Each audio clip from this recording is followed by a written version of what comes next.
If you could go back in time and do it all over again, if you could change anything in your life, what would it be? That's the concept of this video and its predecessor, giving Naruto not only the knowledge to change the future, but the strength and power to as well. But some things exist beyond the purview of man's finite knowledge. For living within the fourth dimension, we perceive very little of it besides the current moment and a hazy memory of things that once were, an abstract recreation of events within our own head that often cannot be trusted the further back they go. Memories aren't perfect, and that creates fallacy in Naruto's way of thinking. But further still, the future is just as unknown. By merely existing with his memories and powers in the past, Naruto may have destroyed the future, and is merely working off a belief that it's all okay. Naruto may have his memories, and he may have his abilities, but this does not mean that he's in control of the situation. As always, fate comes into play, and it oftentimes punishes those that attempt to change it.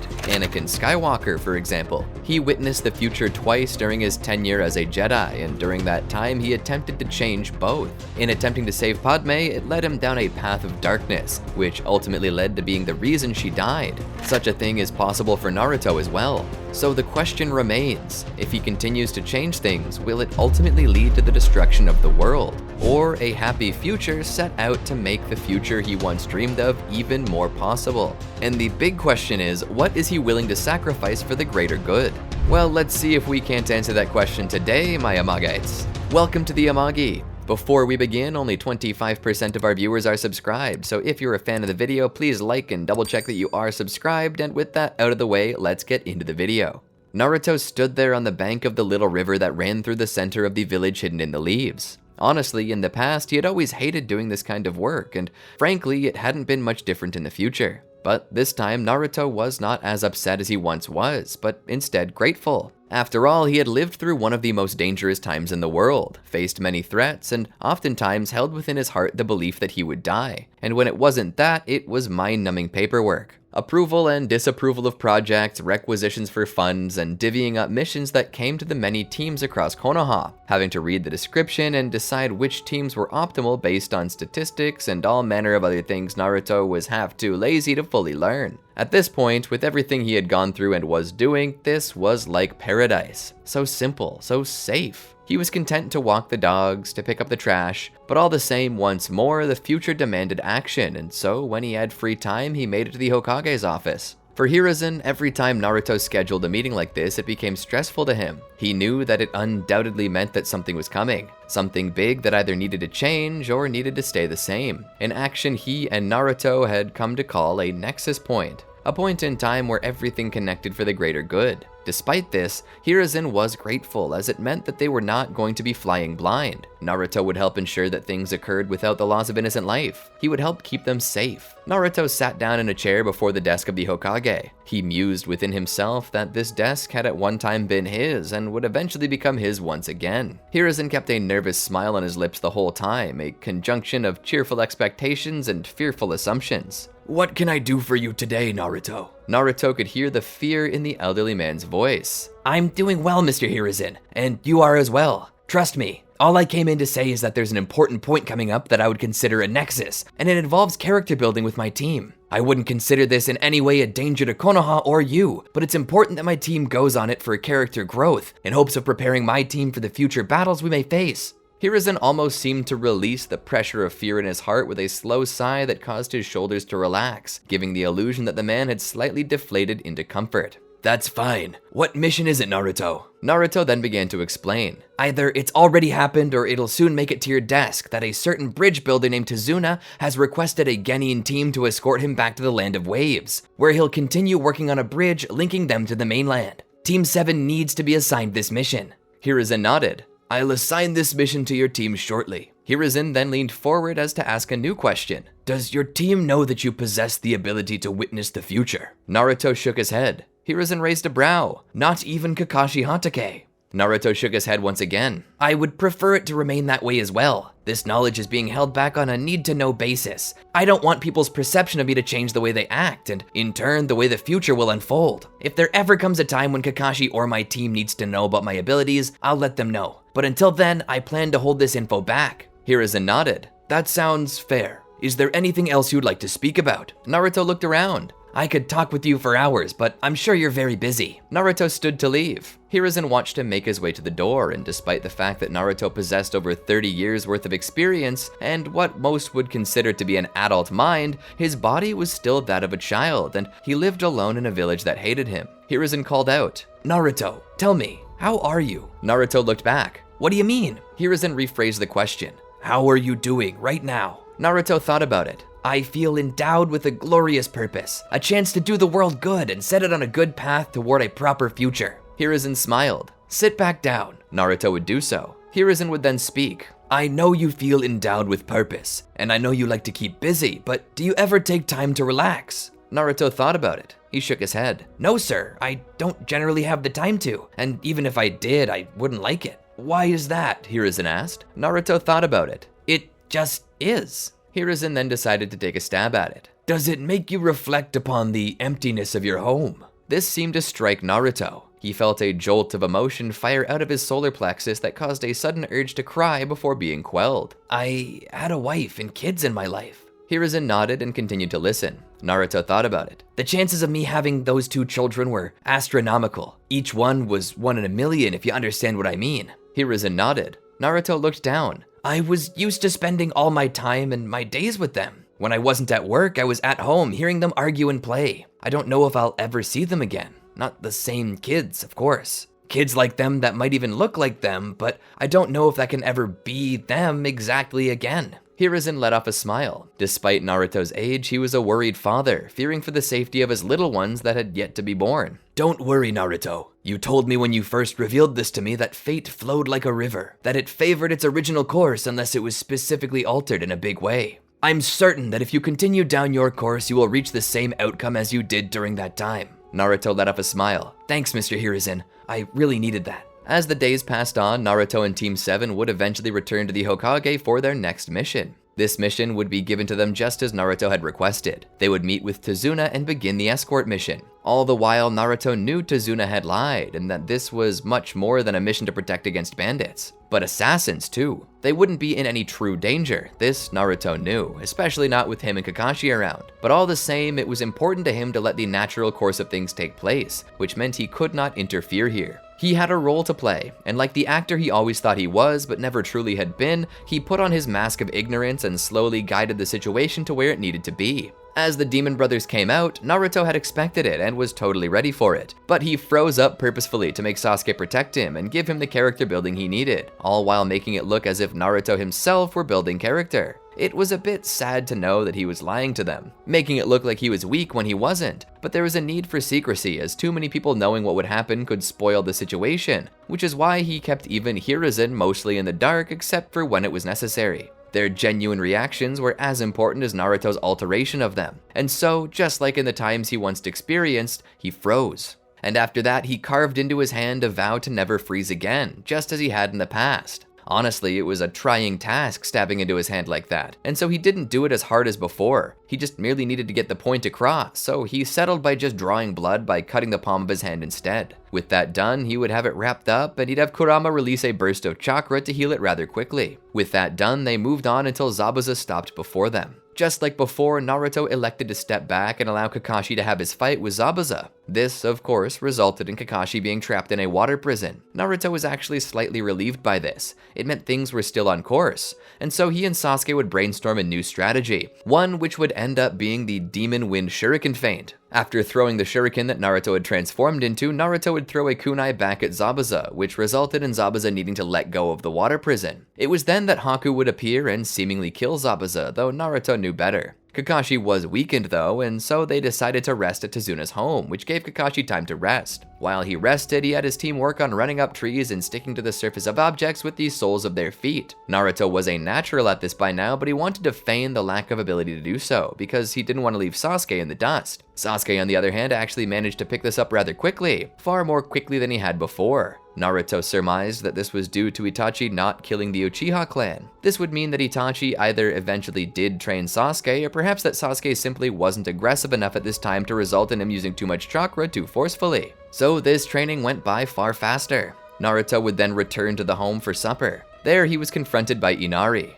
Naruto remembered his first meeting with Inari. Oh, how this brought back sweet memories. Memories he could now make all over again. Originally, he had been so angry at Inari for daring to insult the name of shinobi everywhere, but right now he couldn't help but let off a longing smile, a desire to rush the boy and hug him tightly. This was not an expression Inari didn't notice, calling Naruto a creep and a weirdo. But of course, Naruto realized how important it was to help Inari right now. Inari was to help the Land of Waves with his determination. But frankly, Naruto wanted to help the boy feel better. If Inari did nothing in the future but smile, this would be a moment worth doing. He would talk with Inari and try to help him come to terms with the death of his father, Kaiza. Inari shed many tears that night, and even Naruto, who had been through this before, shed tears. Tears at the bravery of a single man, and tears at the hole ripped open in the heart of one so innocent and pure. It filled Naruto full of righteous indignation towards Gato, and in his heart, though he had planned to do so all along, he vowed that Gato would pay for what he had done. And so, the time came when they would protect the bridge. Now, Naruto was generally very punctual, but this time he feigned being sick to get them to go on without him for a while. This was at first merely so they could just let him remain here, because he knew that Gato had sent men to capture Inari and Tsunami, and Naruto knew that it was important for Inari and Tsunami to remain free, as then Inari could spread his courage and help the Land of Waves fight back. This was a very important lesson for them to learn. It would take more than Naruto and his team simply defeating Gato to save them. They would need to learn to stand up for themselves, as the moment Team 7 would leave, a vacuum would open, and another crime lord worse than Gato might fill it. And so he stayed in bed until a certain hour where he proceeded to get up. He would then step outside and wait for Gato's henchmen, where he would proceed to protect Inari and Tsunami. He would then request that Inari go and find as many people as he could and go to the bridge to finally show Gato that they won't be held back by him anymore. After this, Naruto would rush off. Upon reaching the bridge, Sakura would ask him why he's not still resting in bed, and Naruto would fib, telling her that it was just something he ate and that he barfed earlier, got a good breakfast, and was now back in tip-top shape. This was enough to keep away any suspicions. And so, Naruto waited with cautious optimism until, as he predicted, Haku and Zabuza would show up. Now, it was at this point that Naruto made the decision not to let Haku hurt Sasuke, as he didn't wish to take the risk that something could go wrong and end up killing him. Naruto knew it would be character development if he allowed Sasuke to end up hurt, but he didn't. So he elected to protect Sasuke instead. As Haku's demonic mirroring ice crystals went up, Naruto released a lot of chakra with his Ninetales version 1 chakra cloak. Just enough to melt the barriers, but not enough to betray the extent of his power to anyone and make them suspicious. It was a judicial use of his power. After all, he still wanted things to go mostly to script. The only thing he wished to do was somehow save Zabuza and Haku. Both, despite their position, had the opportunity to do good and be kinder, better people. Haku was already as pure as the snow that made up his clan name. He was devoted to Zabuza and would do as Zabuza wished. The issue here was in saving Zabuza. Could he save the man? In his final moments, Zabuza had been brought back to good through the power of love, Haku's love. So Naruto assumed that the only thing that could do this again would be Haku. So Naruto straddled Haku and deemed this a need-to-know case. He began to reveal to him everything that Haku had never told anybody, and began telling him of the future, telling Haku that he was the only person who could save Zabuza. Haku would be surprised at this information that Naruto seemed to have on him and would oblige the demand to help save Zabuza. But time was running out. Haku saw Kakashi preparing a Chidori and rushed to stand in the way. Naruto saw this and cursed. In a moment, his eyes turned into a mixture of frog and fox pupils, signaling that he had just entered Six-Path Sage mode. With that extra strength, he sped forward and grabbed Kakashi's hand before he could stab through Haku. Kakashi stood there stunned, and then looked to Naruto and noticed his irises. "Naruto, how did you..." Zabuza would try to capitalize on this, but the moment he swung his blade, Naruto lifted his hand and caught it, letting off enough chakra to shatter it to pieces.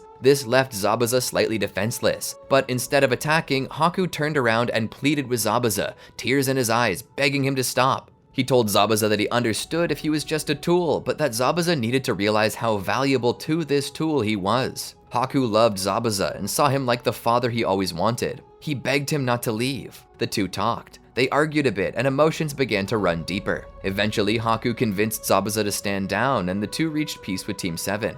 Gato's men would appear and threaten to finish what Zabuza and Haku could not, but were surprised when Haku, Zabuza, and the entirety of the Land of Waves stood against him, and he was driven out. Because of this, the bridge was named the Great Naruto Bridge. With their newfound courage and with the help of Zabuza and Haku, who both had decided to remain in the village to protect it, Naruto was convinced that the mission would turn out better. As they returned to their village, however, one night while they were camping, Kakashi took Naruto to the side and asked him about what happened. He told Naruto that what he had witnessed he knew was a form of Sage Mode, and that Naruto was hiding more power than he was letting on, and he wished to understand the meaning of this. Naruto finally relented and began to explain to Kakashi the truth, telling him about being reborn and how he had memories and powers from the future. Kakashi at first did not believe this, but he told Kakashi that as soon as they got back to the village, they could go to Hiruzen's office and validate if this were true. And upon returning to the village, they did indeed validate it with Hiruzen, that Naruto did possess these future memories. Hiruzen explained that it was Naruto who had led to the Uchiha being spared, and how everything he had said would occur had occurred in just the way he said it would. Kakashi asked why it was that Naruto had hidden such an important thing from them, and he simply said it was because he didn't want to throw off too much by altering the course of history. He merely wanted to change some very important aspects to make an even better outcome.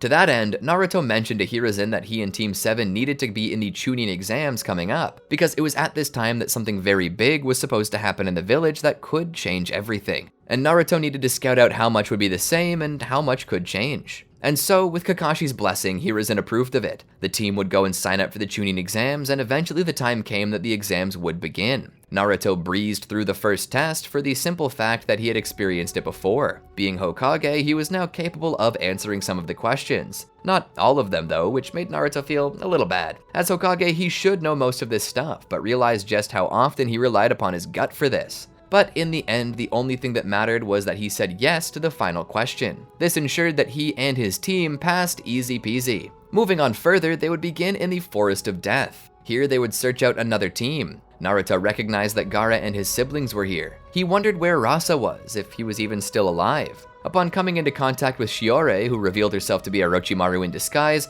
Naruto realized that the same course of actions might have been taking place. Naruto managed to stop Sasuke from receiving the Cursed Seal of Heaven, and together they drove off Orochimaru before finding their final scroll and making it out. All the while, Naruto was a bit perplexed by Orochimaru's presence. He assumed that Orochimaru would not come for Sasuke since there were so many Uchiha out there that he could take from, but for some reason he was still after Sasuke and was still here to cause mayhem. So after the Forest of Death and the first round of the exhibition matches, Naruto reported back to Hiruzen. He would tell Hiruzen that Orochimaru was indeed here and that this meant that there would soon be a terrorist attack on the Leaf, utilizing Gaara of the Hidden Sand, and that Orochimaru would likely come for Hiruzen in an attempt to kill his master. This disturbed Hiruzen, who would consider having Gaara arrested. Naruto would tell him not to, however, as it was important that Gaara be given the chance, as what happened here would be a massive world-altering event which would eventually play out for the better, and that what was important was setting up defenses to deal with Manda, as well as anything else Orochimaru sent at them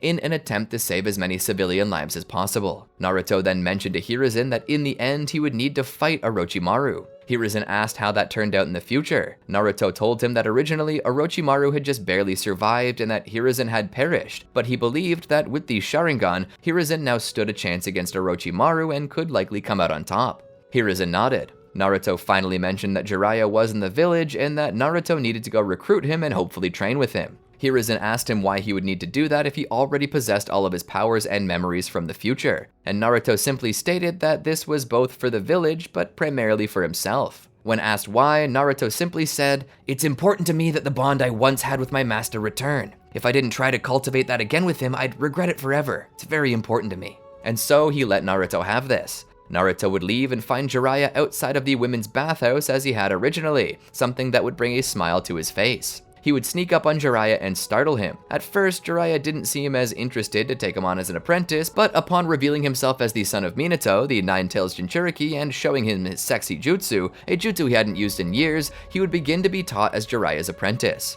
Jiraiya would go about teaching him the same way he had previously. Naruto knew all this stuff already, but he pretended not to be very good at it so as to be able to spend more time with Jiraiya. To be frank, this moment was one of the most stressful he ever faced. He knew that if he screwed up, Jiraiya would be gone from his life forever. He had been given a second chance and he didn't wish to mess it up. And so for weeks he struggled to learn something he already knew, training tirelessly, or what used to be tirelessly, just to make it look like Jiraiya was truly strengthening him. But all the same, Jiraiya seemed suspicious when his training didn't even leave Naruto out of breath, let alone sweaty. But still, the two continued to train. Eventually, when the final rounds came, Naruto was faced up against Neji, and the two did battle. Naruto could easily smoke Neji at this point, but he simply chose to make it look like a closer battle for Neji's sake. In the end, he beat him, just as Sasuke in the end was to beat Gaara before he chose to run away. Kabuto attempted to cast them all under Genjutsu, but failed to catch Sasuke, Sakura, and Naruto, who would go chase Gaara. All the while, Hiruzen began his battle against Orochimaru. This battle led them to the roof where a barrier was put up. Hiruzen would activate his Sharingan and prepare for battle, but to his surprise, Orochimaru did as well. Orochimaru possessed a set of Sharingan, and then he proceeded to shift them into Mangekyo Sharingan, going so far as to even acquire a Susanoo.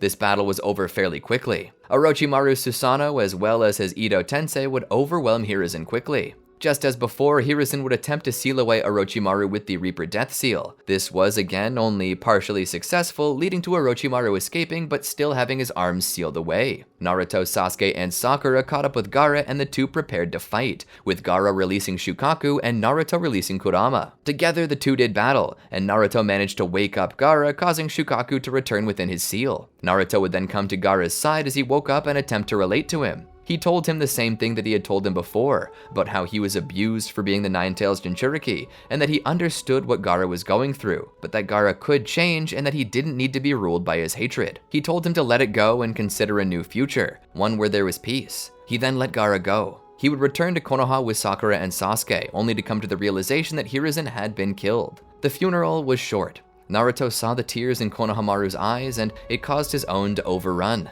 How could this happen? Naruto was certain that he had altered enough to protect Hiruzen from Orochimaru, but it was true. Fate was preferring the course that it had originally gone down. What was this? Some punishment from fate? Was he being punished for attempting to alter the natural flow of destiny? He had failed to save Hiruzen. He had wanted to save everyone, but he failed. All that day, Naruto sat at the edge of his bed, looking out the window, reflecting upon his own failures. He'd been given a chance to save everyone and make the world exactly as it should be, but instead, he'd miscalculated, and it resulted in the death of someone Naruto saw as a grandfather. This was a massive blow to Naruto's confidence, but he managed not to lose sight of his mission. He would then link up with Jiraiya, who'd be sent out to recruit Tsunade to be the 5th Hokage. While they left, they'd be hunted by Kisame Hoshigaki. But as Kisame caught up with them, Itachi would appear to protect them, facing Kisame himself and pushing him back. Naruto marveled at this. The flow of fate remained the same, but now the actors had changed. It was no longer Might Guy here to protect Naruto, but Itachi. It's as if Kisame and Itachi's destinies were so intertwined that they could not be undone,